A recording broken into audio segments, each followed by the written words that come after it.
हकलाने वाली बहू। सासू माँ, आप कल अरे बेटा, मुझे व्हाट्सएप ही कर दे, मैं व्हाट्सएप पे पढ़ लूंगी। बाय। हाँ, ओके बाय बेटा। सास वहां से चली जाती है। बात तो सुनिए। बहू को हकलाने की आदत थी और सासू माँ को जल्दी में काम करने की। ऐसे में कई बार जब बहू सास से कुछ बोलती तो सास अनसुना कर देती और किसी और काम में लग जाती। माँ जी, सामान लाना है बाजार से। अरे क्या क्या लाना है? मैं जाऊंगी ना शाम को तो ले आऊंगी। साबुदाना? नहीं। हे राम, अरे जल्दी बोलना, क्या लाना है?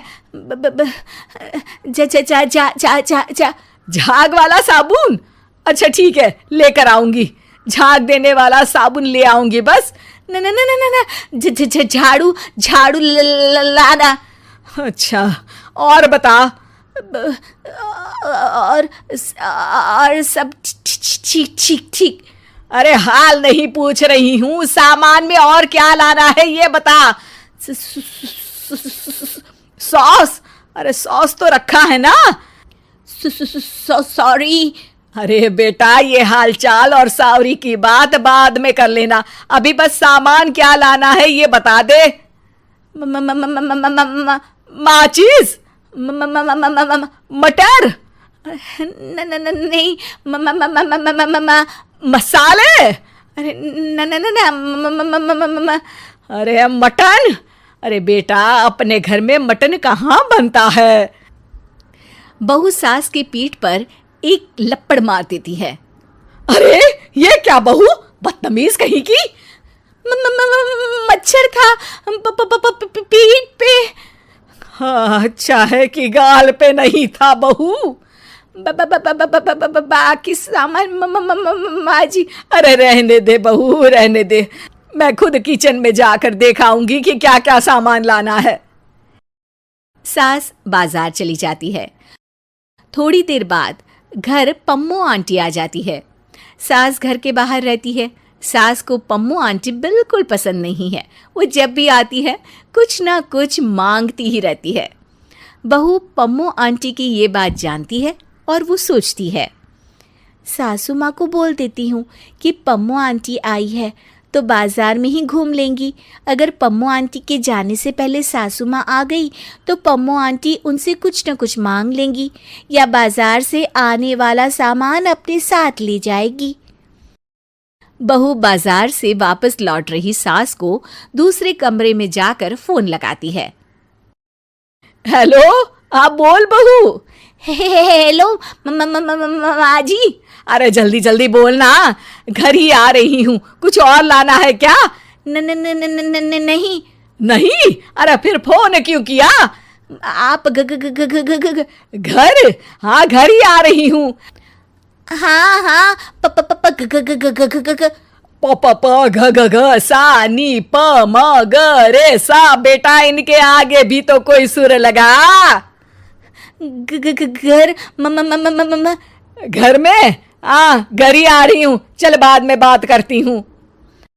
बहू सोचती है, हे भगवान, सासू माँ को बिल्कुल सब्र नहीं है पूरी बात सुनने का। कुछ न कुछ तरकीब लगा के पम्मू आंटी को घर से बाहर करना ही पड़ेगा इसके पहले कि सासू माँ आ जाए, वरना जो भी बनिया का सामान आ रहा है उसमें से कुछ न कुछ तो लेकर ज़रूर जाएंगी पम्मू आंटी। आंटी, मुझे कहीं जाना है। अरे वाह, मैं भी सोच रही थी, मैं भी चलती हूँ। अकेले? अरे नहीं, अकेले क्यों जाओगी, तेरे साथ चलूंगी ना मैं। मुझे अकेले जाना है। बहू पम्मू आंटी को घर से भेजने की जुगाड़ जमा ही रही होती है। इतने में सास घर पर आ जाती है। अरे वाह, सास भी आ गई तुम्हारी। अरे बहू, तुम्हारी जगह मैं होती ना तो तुम्हारी सास के लिए गाना गाती। पास मेरे जब घर सास आई तो मुझे सांस आई, मुझे सांस आई। सास पम्मो को देखकर घबरा जाती है। अरे पम्मो जी। अरे तुम भी हकला गई मुझे देखकर। और ये बैग में क्या लेकर आई हो, जरा दिखाओ तो। बस बहू और सास देखते रह गए और आधे से ज्यादा चीजें पम्मो जी ने अपने लिए पसंद कर ली और घर लेकर गई। बाद में बहू ने बताया कि उसने सास को कॉल इसीलिए किया था ताकि वो घर ना आए, वरना पम्मो आंटी सामान ले जाएगी। सास को बहू की पूरी बात नहीं सुनने पर बहुत पछतावा हुआ। शिक्षा: बोलने से ज्यादा सुनना जरूरी है। सब्र और सहनशीलता से सभी बात सुननी चाहिए, वरना फिर जल्दबाजी में नुकसान ही होता है। घर की औरत पार्ट 2। मीना याद है ना आपको, जिसके ससुराल में ससुर और पति कैसे उसका और उसकी सास का अपमान किया करते थे। वैसे तो मीना को नौकरी की इजाजत मिल गई थी, लेकिन मीना ये क्या है? खाना अभी तक नहीं बना। कब से मैं यहाँ बैठा हूँ कि नाश्ता कर लूँ। बस 2 मिनट, वो ऑफिस की एक ईमेल करनी है। तभी ससुर जी आ जाते हैं। मैंने कहता था जिस दिन ये फीमेल ईमेल करने लगेगी घर नहीं चलने वाला। तभी सास हाथ में नाश्ते की प्लेट ले आती है। ये लो, सभी उपमा खाओ। गर्मा गर्म स्वादिष्ट उपमा देखकर, वाह माँ जी, 2 मिनट में ये कमाल, क्या बात है। वो आता है ना रेडी टू ईट वाला पैकेट, वही बनाया है। स्वाद बता बहू कैसा है।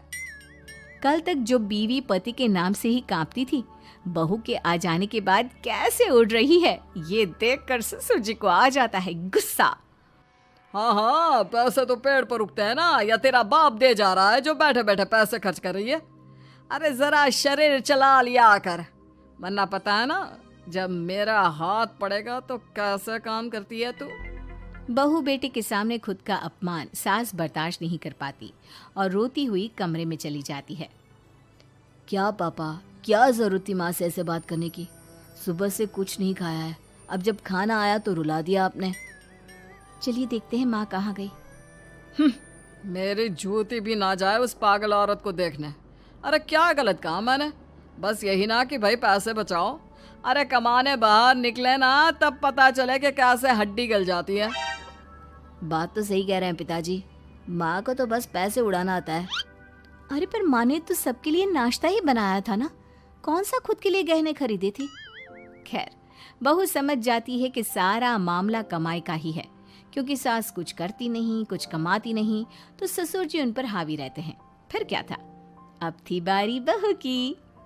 माँ जी, दरवाजा खोलिए, देखिए मैं उपमा लेकर आई हूँ, गर्मा गर्म खा लेते हैं। सास कमरा खोल देती है। सामने खड़ी होती है बहू, हाथ में उपमा की प्लेट लेकर।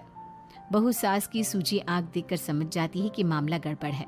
वो बात पलटते हुए कहती है, माँ जी वो आपकी काली साड़ी पर काला ब्लाउज है ना, वो प्लीज मुझे दीजिए। मुझे कल ना काली साड़ी पहनी, लेकिन कोई ब्लाउज ही नहीं है। सास बहू की बात में अपना गम भूल जाती है। हाँ हाँ बहू, क्यों नहीं, वो तो मैंने अपने हाथों से डिजाइन किया था। चल अभी निकाल कर देती हूँ तुझे। सास बहू को ब्लाउज निकाल कर दे देती है। फिर अगले रोज, माँ जी आज तो ऑफिस में कमाल ही हो गया।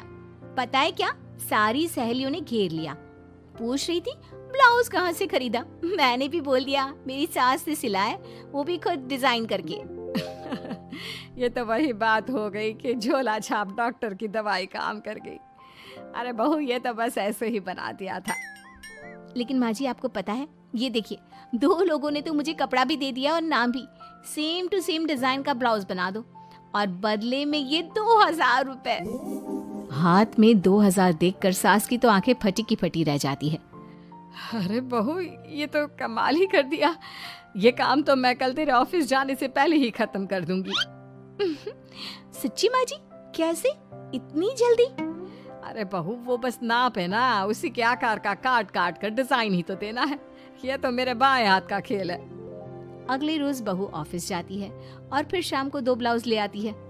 अरे बहू, क्या बात है, लेकिन इसकी डिजाइन बहू फोन में सास को डिजाइन दिखाती है। अरे ये तो बच्चों वाला डिजाइन है, रुक अभी थोड़ी देर में ही दे देती हूँ। सास बहू को कपड़े सिल कर देती और बहू सास को रुपए। फिर एक रोज, माँ जी ये लीजिए कपड़े, लेकिन इसकी सिलाई मैंने ज्यादा ली है। तो क्या है ना, हैवी काम है तो मेहनत ज्यादा लगेगी ना आपको। अरे रहने देती बहू, मैंने कौन सी बुटीक खोली है। बहू को सास की बात में दम लगता है और वो कुछ सोचती हुई निकल जाती है। वो कमरे में बैठी होती है कि उसकी ससुर की जोर जोर से चिल्लाने की आवाज आती है। फिर फिजूल खर्ची। अरे तुम्हारे जैसी बेकार ना काम काज करने वाली औरत कब पैसे की कीमत समझेगी। क्या जरूरत थी ये मशीन खरीदने की।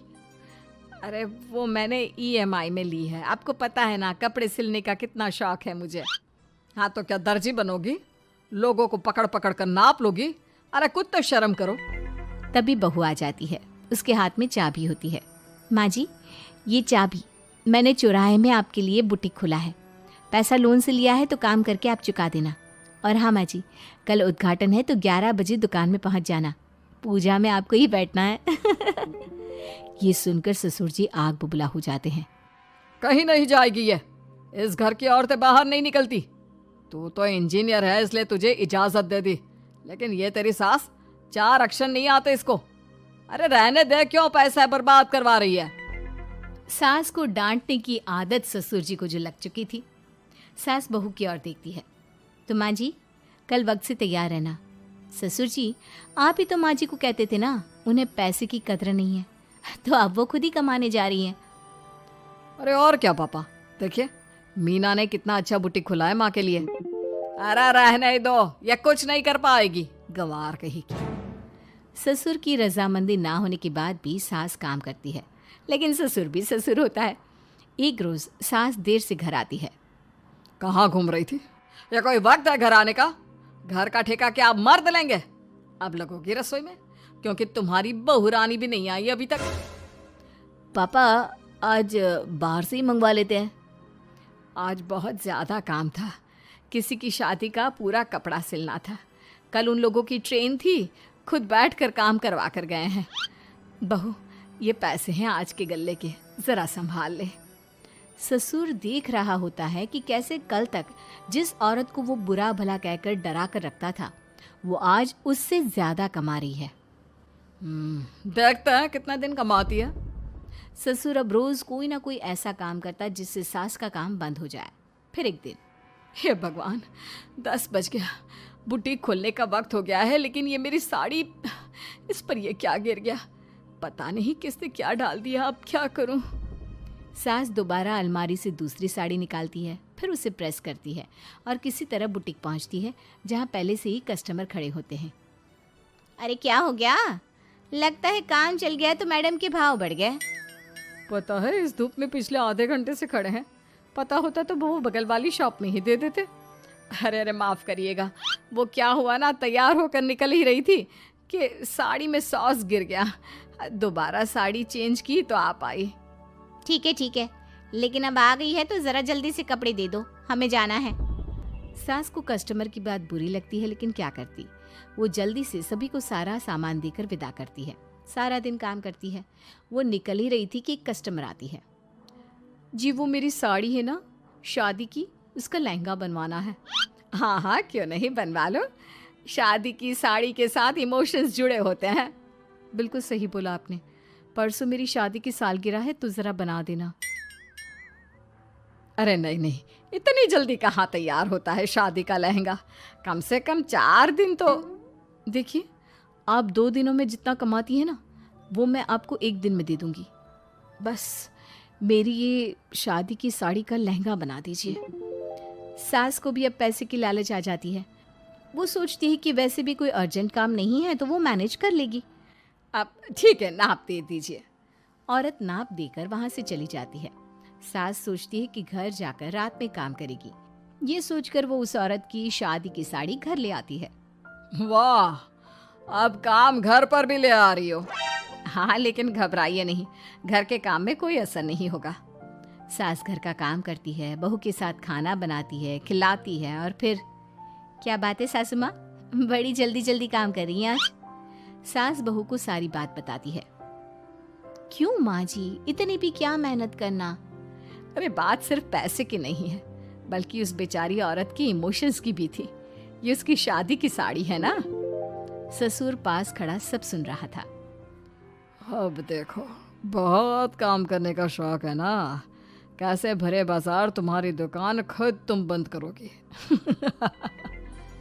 जब सास पूरी रात काम करके सुबह लेटती है, मौका देखकर ससुर कैंची से साड़ी को काट देता है। अगली सुबह, चलो, कल आधा लहंगा सिला था, आज पूरा करके शाम को ही उसे उसका लहंगा सौंप दूंगी। लेकिन ये क्या, सास जैसे ही लहंगा उठाती है, लहंगा तो फटा होता है। वहीं ससुर छुपकर सास को देख रहा था। हाय रे, ये किसने किया? ससुर छुपकर हंस रहा था। बहू देख लेती है और ससुर के पास जाती है। पिताजी, आपसे ऐसी छोटी हरकत की उम्मीद नहीं थी। आप खुद ही दुकान बंद करेगी। ससुर वहां से चला जाता है। सास भी वहां आ जाती है। वो समझ जाती है कि उसके पति ने ही साड़ी पर कैंची चलाई है। लेकिन फिर शाम को, जी वो मेरा लहंगा तैयार हो गया? हाँ जी, मैं तो कहती हूँ कि आप एक बार लहंगा पहन कर भी देख ले। औरत लहंगा पहन कर आती है और खूब खुश हो जाती है। अरे ये लहंगा है ना अंकल जी कमाल का, आंटी जी ने बनाया है, बिल्कुल लेटेस्ट डिजाइन। औरत सास को ढेर सारे पैसे देकर चली जाती है। लेकिन मैंने तो ये औरतों का फैशन है, कहीं से सिल दो या कहीं से काट दो, फैशन ही होता है। चलिए, शाम का खाना मेरी तरफ से। आज आपका जन्मदिन है ना, रिटर्न गिफ्ट तो बनता ही है। Sharing is caring. दोनों भाई नाश्ते की टेबल पर बैठे थे।